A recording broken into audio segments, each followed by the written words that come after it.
kakabsat nagsubliman mo di pinaglalami isnan iso nagmayat pag napag na jiwar. Sakto mapang kami agpirok ti marunggi nga ilaw kanji uong. Kaso sa bali mo ti makitkita mitawar. Kita nyo nagiimas na giti manggada ni nagdadakkel. Adda nabirukan mituyan kaso mabain kami mo mangibaga. Dagiti kakadwa kadati na sirpatan da nga marunggi tiyayan ni igigit ti kalsadan. Nangrugi nga agala dagiti kakadwa kon kakabsat.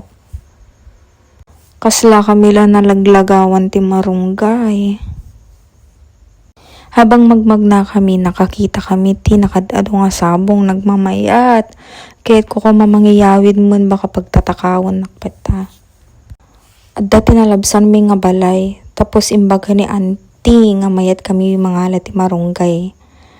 So nagala kami. Thank you auntie.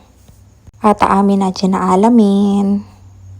First time mi kay magpagnapagnat ti barangay mi kakabsat. Nakadado ti sabsabong gulgulay nagsasangpat ti tattao. Hanunay na tagari. Kita nyo ni nagbobongga ti balbalay datoy. Nagmamayat ti mulmula. So dati kami ulitin street men. Bay kakabsat in agluton.